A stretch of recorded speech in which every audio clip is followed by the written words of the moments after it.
વડોદરા મનપા વહીવટદારોની સુરક્ષા પાછળ કરોડો રૂપિયાનો ખર્ચ કરે છે। વડોદરા મહાનગરપાલિકામાં મેયરથી લઈ કમિશનર સુધી અને મ્યુનિસિપલ સેક્રેટરીથી લઈ આરોગ્ય અમલદાર સુધીના તમામ લોકો પોતાની સાથે બાઉન્સર અને સિક્યોરિટી ગાર્ડ રાખે છે, જેથી પાલિકાના ડેપ્યુટી મ્યુનિસિપલ કમિશનર કેતન જોશીએ જણાવ્યું કે 1363 સુરક્ષા કર્મીઓ પાલિકાના સત્તાધીશોને સુરક્ષા પૂરી પાડે છે, જેનું 23 થી 25 કરોડ રૂપિયાનું આર્થિક ભારણ કોર્પોરેશનના માથે ચડે છે। તો કમિશનર ડેપ્યુટી મ્યુનિસિપલ કમિશનર સાથે જ સત્તાધીશોને જાહેર જનતા વચ્ચે જવાનું હોવાથી તેમણે સુરક્ષા માટે બાઉન્સર આપવામાં આવે છે। દબાણ શાખાની એન્ક્રોચમેન્ટ રિમૂવલ, ટ્રાફિક, ત્યાર પછી પશુઓને જે ત્રાસ છે રખડતા ઢોરોનો, આ બધી વસ્તુઓનો 1363માં સમાવેશ કરવામાં આવેલ છે।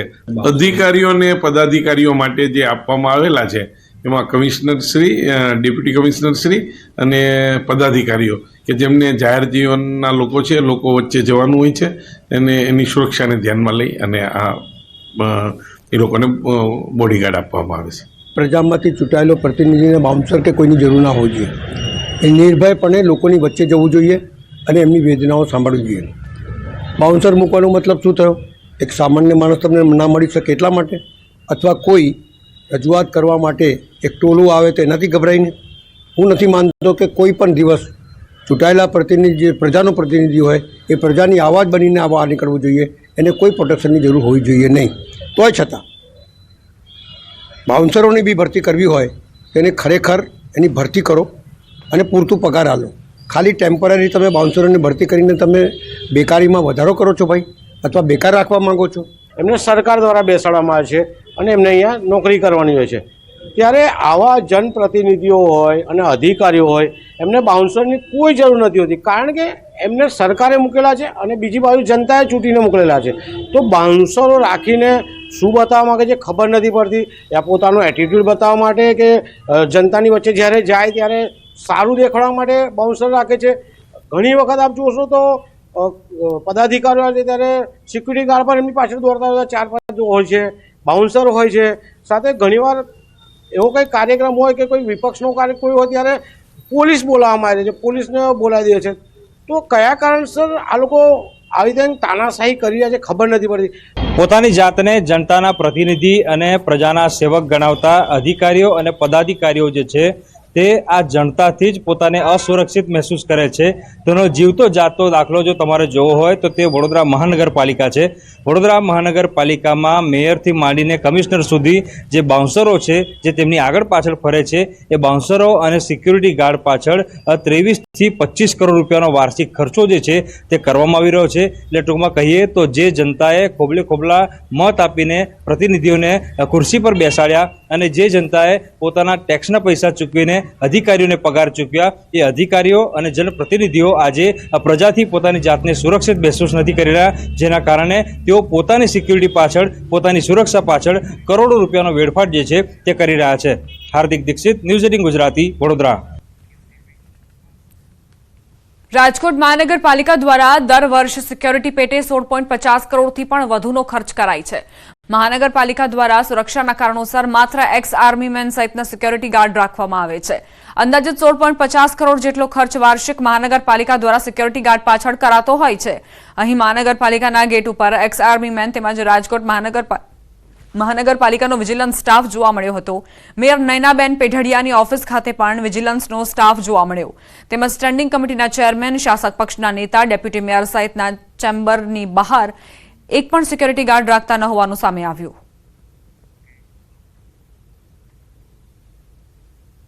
અમદાવાદ મહાનગરપાલિકા દ્વારા દર વર્ષે સુરક્ષાના નામે 50 કરોડથી પણ વધુના બિલ છે તે ઉધારવામાં આવી રહ્યા છે। ત્યારે રાજકોટ મહાનગરપાલિકાની વાત કરવામાં આવે તો રાજકોટ મહાનગરપાલિકા દ્વારા સુરક્ષાને લઈને દર વર્ષે 16.5 કરોડ જેટલો ખર્ચ છે તે કરવામાં આવે છે। રાજકોટ મહાનગરપાલિકાની વાત કરીએ તો પદાધિકારીઓની ચેમ્બર બહાર એક્સ આર્મીમેન અથવા તો જે વિજિલન્સનો સ્ટાફ છે તે ફરજ સુરક્ષાની દ્રષ્ટિએ બજાવતો હોય છે. બીજી તરફ વાત કરીએ તો કુલ 300 પોઈન્ટ ઉપર 670 જેટલા સિક્યુરિટી ગાર્ડ છે તે ફરજ બજાવતા હોય છે અને આની અંદર 24 શાખાની અંદર અંદાજિત 24 જે એજન્સી છે તેમના દ્વારા આ જે ગાર્ડની છે તે ફાળવણી છે તે કરવામાં આવતી હોય છે. દ્રશ્યોમાં જોઈ શકાય છે કે પદાધિકારીઓની ચેમ્બર બહાર કોઈ પણ બાઉન્સર નહીં પરંતુ વિજિલન્સના સાથે સંકળાયેલા જે કર્મચારીઓ છે, જે પોલીસ જવાનો છે તે ફરજ છે તે બજાવતા હોય છે. ન માત્ર રાજકોટ મહાનગરપાલિકાની કચેરી ખાતે પરંતુ રાજકોટ મહાનગરપાલિકા હસ્તગત આવતા તમામ જે વિભાગો છે, ખાસ કરીને ગાર્ડનની અંદર પણ છે તે ફરજ બજાવતા હોય છે. સાથોસાથ કોમ્યુનિટી હોલ ખાતે પણ સિક્યુરિટી છે તે ફરજ બજાવતા હોય છે. અંકિત પોપટ, ન્યૂઝ 18 ગુજરાતી, રાજકોટ. ન્યૂઝ 18 ગુજરાતી સાથેની વાતચીતમાં મેયર નયનાબેન પેઢાડિયા દ્વારા જણાવવામાં આવ્યું હતું કે મહાનગરપાલિકા દ્વારા સુરક્ષાના કારણોસર માત્ર એક્સ આર્મીમેન સહિતના સિક્યોરિટી ગાર્ડ રાખવામાં આવે છે. મનપા સંચાલિત જગ્યાઓની સુરક્ષાની સિક્યોરિટી પાછળ 16.50 કરોડથી પણ વધુનો ખર્ચ થાય છે.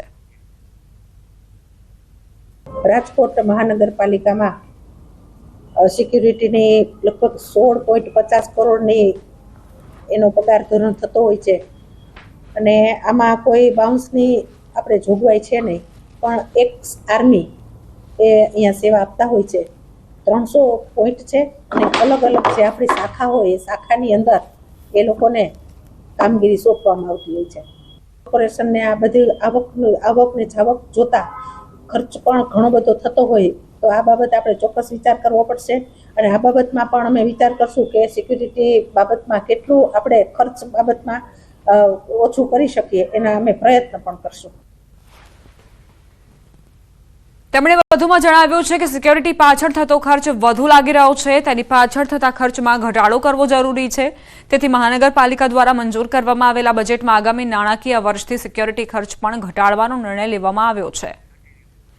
આમ અમે અલગ અલગ સ્થળે જઈ રિયાલિટી ચેક કર્યું. તેમાં અમને જાણવા મળ્યું કે અમુક જગ્યાએ સિક્યોરિટી હાજર હોય પરંતુ અમુક જગ્યાએ નથી હોતી. રેસકોર્સ ખાતે આવેલા કલ્પના ચાવલા ગાર્ડન ખાતે સિક્યોરિટી ગાર્ડ સ્થળ પર જ હાજર હતા તથા લવ ગાર્ડન ખાતે પણ સિક્યોરિટી ગાર્ડ હાજર હોવાનું સામે આવ્યું હતું.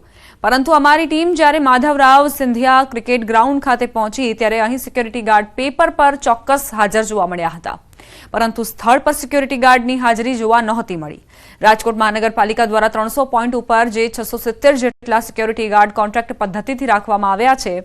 સવાલ એ થાય છે કે આ તમામ સિક્યોરિટી ગાર્ડ ખરા અર્થમાં સ્થળ પર ફરજ બજાવે છે કે પછી ફક્ત કાગળ પર જ ફરજ બજાવી રહ્યા છે. રાજકોટ મહાનગરપાલિકા દ્વારા ભલે વાર્ષિક સિક્યુરિટી પાછળ ઓછો ખર્ચ કરવામાં આવતો હોય પરંતુ અમે આપને આ દ્રશ્યો જે બતાવી રહ્યા છીએ આ દ્રશ્યો છે રાજકોટના રેસકોર્સ પાસે આવેલા માધવરાવ સિંધિયા ક્રિકેટ ગ્રાઉન્ડના દ્રશ્યો છે.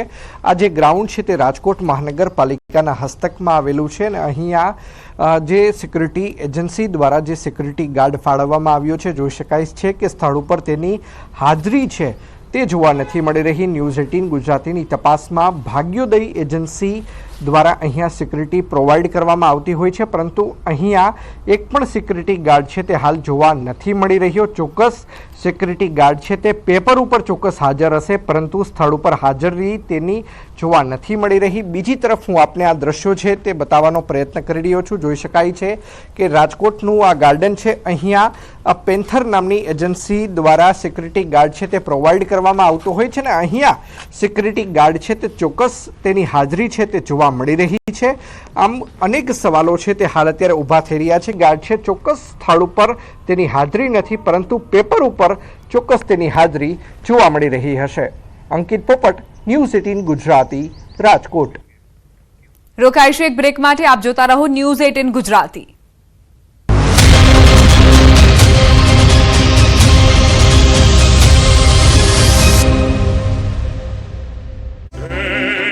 કપડાની દુકાનમાં 4 મહિલાઓ ડ્રેસ મટીરિયલની ચોરી કરતી રંગે હાથે પકડાઈ. વડોદરા શહેરના નવા યાર્ડ વિસ્તારમાં અસ્મા કલેક્શન ડ્રેસ મટીરિયલની દુકાનમાં 4 મહિલાઓ ગ્રાહકના સ્વાંગમાં આવી હતી. દુકાનમાં 4 મહિલાઓને ત્યાં ઉપસ્થિત યુવક દ્વારા ડ્રેસનું સિલેક્શન બતાવવામાં આવી રહ્યું હતું. તે દરમિયાન દુકાનમાં આ 4 મહિલાઓ ડ્રેસ જોવાના બહાને ચોરી કરતી નજરે પડે છે. આશરે 30 થી 40 હજારના ડ્રેસ આ મહિલાઓ ચોરીને રફુચક્કર થઈ ગઈ. વેપારી દ્વારા ફતેગંજ પોલીસને જાણ કરી. ભરૂચના જંબુસરમાં ઠંડા પાણી એજન્સીના ગોડાઉનમાં ચોર ત્રિપુટી ત્રાટકી હતી. ગોડાઉનનું શટર તોડી ગિલોલ ગેંગ પ્રવેશી હતી. મોઢા પર બુરખા બાંધી ઘૂસી રોકડ રૂપિયા અને અન્ય વસ્તુઓની ચોરી કરી હતી. દ્રશ્યોમાં જોવા મળી રહ્યું છે કે 3 શખ્સો ગોડાઉનમાં પ્રવેશી ખાખા ખોળા કરી રહ્યા છે. કોઈ કાઉન્ટર ખોલી ચોરી કરી રહ્યું છે તો અન્ય વસ્તુઓ પોતાના ખિસ્સામાં ઠૂસી રહ્યું હતું.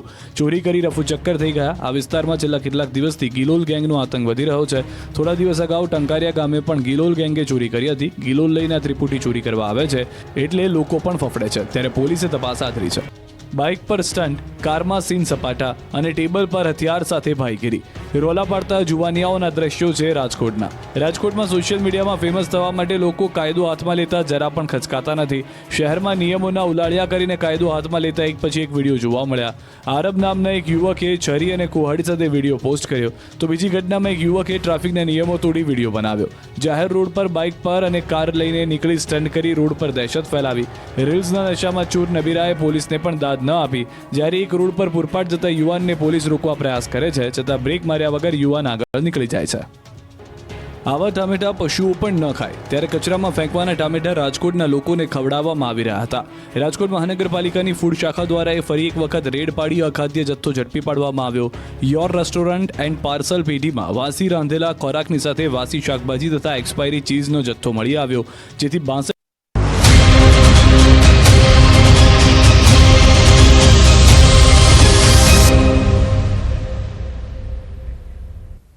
Welcome back. રખડતા ઢોરની જેમ રખડતા શ્વાનનો પણ ત્રાસ. સુરતમાં શ્વાન પાછળ પડતા બાઇક સવાર પટકાયો. બાઇક પરથી પટકાતા ચાલકનું મોત નીપજ્યું. પાલ ઉધના રોડ પર આ બનાવ બન્યો હતો. શ્વાનથી પગ બચાવવા જતા સંતુલન ગુમાવતા યુવક નીચે પટકાયો. મૃતકને 6 વર્ષની દીકરી છે અને તેની પત્ની ગર્ભવતી છે. એવામાં આ યુવક મોતને ભેટ્યો છે. તેના પરિવારની શું હાલત થશે તે આપ અંદાજ લગાવી શકો છો. એક દીકરી અને ત્યારબાદ પત્ની પણ ગર્ભવતી, અને જે પતિ છે તે આ સંસાર છોડીને દુનિયા છોડીને જતો રહ્યો છે. એક દુર્ઘટનાના કારણે રખડતા શ્વાન જે માથાનો દુખાવો બન્યા છે, રખડતા ઢોરથી પણ મુક્તિ નથી મળી. ત્યાં રખડતા શ્વાને એક વ્યક્તિને પાછળ પડીને અને એ પટકાયો અને મોતને ભેટ્યો. સંવાદદાતા કીર્તેશ જોડાઈ ગયા છે વધુ જાણકારી સાથે. કીર્તેશ, શું ઘટનાક્રમ? રખડતા શ્વાનોનો આતંક દિવસે ને દિવસે વધી રહ્યો છે. ખાસ કરીને લોકો અને નાના બાળકો પર હુમલા કરવાની ઘટના સામે બનતી હતી. પણ આજે જે ઘટના બની છે તે સાંભળીને પલપલા ચોંકી જાય, કારણ કે રાત પડતાની સાથે જ બાઇક પર જતા લોકો પાછળ શ્વાન દોડતા હોય છે. ત્યારે આ જ પ્રકારે એક બાઇક ચાલક પાછળ શ્વાન દોડતા બાઇક ચાલક ગભરાયો હતો અને તે બાઇકનું સંતુલન ગુમાવી બેસતા નીચે પડી ગયો હોય તેને લઈને બાઇક ચાલકને ગંભીર ઈજા થઈ હતી. ખાસ કરીને બાઇક પર નીચે પટકાયેલા આ યુવકનું મોત થયું છે. 6 વર્ષની દીકરીએ પિતા ગુમાવ્યા છે, ગર્ભવતી પત્નીએ પતિ ગુમાવ્યો છે. અને આ જે ઘટના છે તે સુરતના પાલ ઉગલ રોડની આ ઘટના છે. જો કે ઘટનાને લઈને પરિવારમાં શોકનું મોજું પડી ગયું છે. ત્યારે કહી શકાય કે રખડતા શ્વાનોનો આતંક દિવસે ને દિવસે સુરતમાં વધતો જોવા મળી રહ્યો છે. આભાર કીર્તેશ જાણકારી આપવા માટે. તો આ તરફ આણંદના ઉમરેઠ નગરમાં રખડતા ઢોર તોફાને ચડ્યા. જાગનાથ મહાદેવ વિસ્તારમાં એક આખલો 2 ગાયો તોફાને ચડી. રખડતા પશુઓના તોફાનથી ઉમરેઠના એડવોકેટ પરિવાર સાથે માર્ગ ઉપર જ એક્ટિવા મૂકીને દોડ્યા. એક એક્ટિવા ચાલકે પણ તોફાની પશુઓથી બચવા કાબુ ગુમાવતા વાહન સ્લીપ થયું. ઉમરેઠ નગરમાં જાહેર માર્ગ ઉપર વારંવાર આખલાઓ તોફાને ચડતા નગરજનોમાં પણ ફફડાટ ફેલાયો છે. ઉમરેઠનું સરકારી તંત્ર માત્ર તમાશા જોઈ રહ્યું છે. સમાચાર સુરેન્દ્રનગરથી. ધ્રાંગધ્રા શહેરમાં આખલાનો આતંક. જાહેર રસ્તા પર 2 આખલા બાખડ્યા. આખલા યુદ્ધમાં કેટલાક વાહનોને નુકસાન. બજાર વિસ્તારમાં 2 આખલા યુદ્ધે ચડતા ખરીદી કરવા આવેલ ગ્રાહકો, રસ્તા પરના વાહન ચાલકો અને દુકાનદારોમાં ડરનો માહોલ વ્યાપ્યો. 2 આખલાઓ બાખડતા જ રોડની સાઈડમાં પાર્ક કરેલ 2 થી 3 બાઇકને અડફેટે લીધા અને ત્યારબાદ એ બાઇકનું ખૂબ જ મોટું નુકસાન થયું. અનેક રજૂઆત કરાઈ છે છતાં પણ પાલિકા તંત્ર દ્વારા રખડતા ઢોરને દૂર કરવા માટે કોઈ જ કાર્યવાહી નથી થતી. પરિણામે નાગરિકોને પારાવાર મુશ્કેલીઓ વેઠવી પડે છે.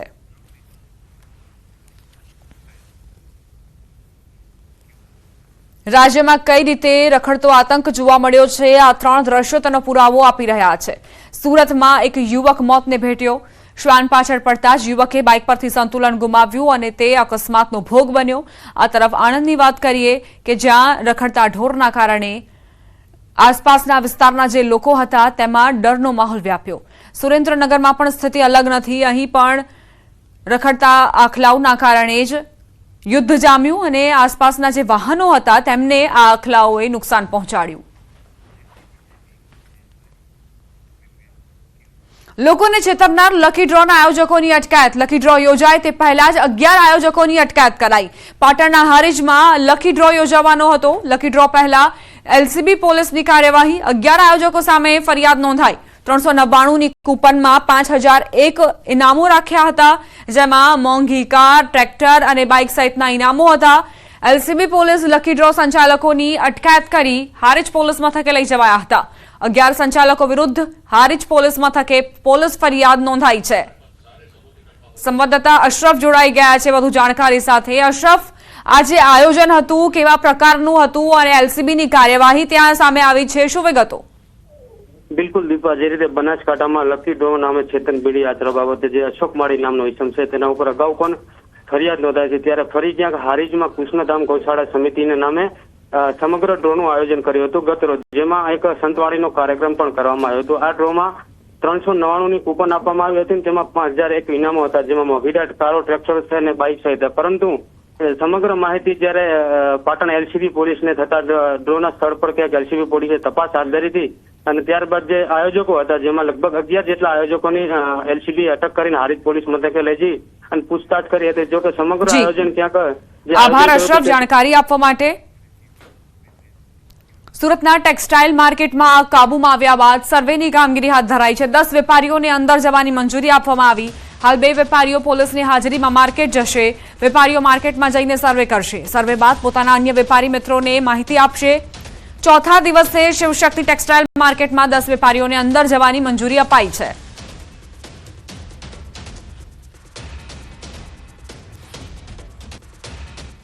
સુરતમાં શિવશક્તિ ટેક્સટાઇલ માર્કેટમાં લાગેલી ભીષણ આગ પર કાબુ મેળવવામાં ફાયર જવાનોનો મોટો સિંહ ફાળો રહ્યો। ફાયરના જવાનોએ પોતાના જીવ જોખમમાં મૂકી ભીષણ આગ પર કાબુ મેળવ્યો હતો, જ્યારે ફાયર ઓફિસરે કહ્યું કે આગ એટલી વિકરાળ હતી કે સ્મોકના કારણે કાબુ મેળવવો પણ મુશ્કેલ બન્યો હતો। 1800 થી 2000 સેલ્સિયસ ડિગ્રી વચ્ચે આગ ઓલવવાની કામગીરી કરાઈ। ટોપ ફ્લોર પર હવાનું જોર વધુ હતું, જેના કારણે હીટ વધારે પકડાઈ હતી। ફાયર જવાનો પણ ઇજાગ્રસ્ત થયા હતા। હાલ હજુ કેટલો સામાન બળીને ખાખ થયો છે તે તમામ અંગે તપાસ કરાઈ રહી છે। શિવ માર્કેટના એસોસિએશન છે, એમના માણસો અને પોલીસ ડિપાર્ટમેન્ટ, ફાયર ડિપાર્ટમેન્ટ અને એફએસએલની ટીમો હાલમાં માર્કેટની અંદર કઈ દુકાન બળી જવા પામેલ છે અને કઈ બચી જવા પામેલ છે તેનો સર્વે હાલમાં કરી રહ્યા છે। અને એમાં કમસે કમ વેપારીને કહી શકાય કે ભાઈ તમારી દુકાન બળી ગઈ છે, તમારી બચી ગઈ છે, એટલે કમસે કમ વેપારીઓ જે હમણાં એક સવાલ ઉઠાવે છે કે અમારી દુકાનોનું શું પોઝિશન છે એ જાણવા માટે ઉચ્ચ અધિકારીઓએ છે ડિસિઝન લઈને હાલમાં 4 ટીમ ભેગી થઈ અને સર્વેની કામગીરી ચાલે છે। સુરતના ખજોદમાં સરકારી જમીન પરના ગેરકાયદે ઝીંગા તળાવ તોડાયા। સુરત કલેક્ટરના આદેશથી કાર્યવાહી। 1 લાખ ચોરસ મીટર જગ્યા ખુલ્લી કરાવાઈ। મજૂરા મામલતદારે ખજોદમાં સરકારી જમીનો પર તાણી દીધેલા 7 ઝીંગા તળાવનું ડિમોલેશન કર્યું। 1 લાખ ચોરસ મીટરથી વધુ જગ્યા ખુલ્લી કરાવવામાં આવી છે। આગામી દિવસોમાં ડુમ્મસ સુધી કાર્યવાહી કરવામાં આવશે। રાજ્યમાં હાઈવે પર આવેલી હોટેલોમાં તપાસ તેજ। હાઈવે પર આવેલી 183 હોટેલો પર કાર્યવાહી। તોલમાપ વિભાગના રાજ્યવ્યાપી દરોડા દરમિયાન 4.63 લાખની કિંમતનો દંડ કરાયો। પાટણ જિલ્લાની 5 હોટેલ પર દરોડા પાડવામાં આવ્યા। કાયદા અને જોગવાઈનું પાલન ન કરતા આ હોટેલ સામે કાર્યવાહી, દંડ ફટકારવામાં આવ્યો છે। Radhe Rajwadi restaurant, the grand Riveta hotel Rajasthan તેમજ અંબર હોટેલ વારાહી અને રાધનપુરની તુલસી હોટેલ સામે કાર્યવાહી। પંચમહાલના હાલોલ ડિવિઝન અંતર્ગત આવતા 6 પોલીસ મથકમાં 3.37 કરોડના વિદેશી દારૂના જથ્થાનો નાશ કરાયો। વર્ષ 2024 દરમિયાન વિવિધ પોલીસ મથકોમાં પ્રોહિબિશનના કુલ 291 કેસ કરવામાં આવ્યા હતા। કોર્ટની મંજૂરી બાદ ડીવાયએસપી પ્રાંત અધિકારીની ઉપસ્થિતિમાં વિદેશી દારૂના જથ્થાનો નાશ કરાયો। કાળો કેસો કુલ 2,94,435 બોટલો, એની કિંમત 3,67,63,203નો મુદ્દામાલનો નાશ આજરોજ એસડીએમ સાહેબશ્રી, નગરપાલિકાના અધિકારીશ્રી અને પંચો રૂપિયામાં નાશ કરવામાં આવ્યો.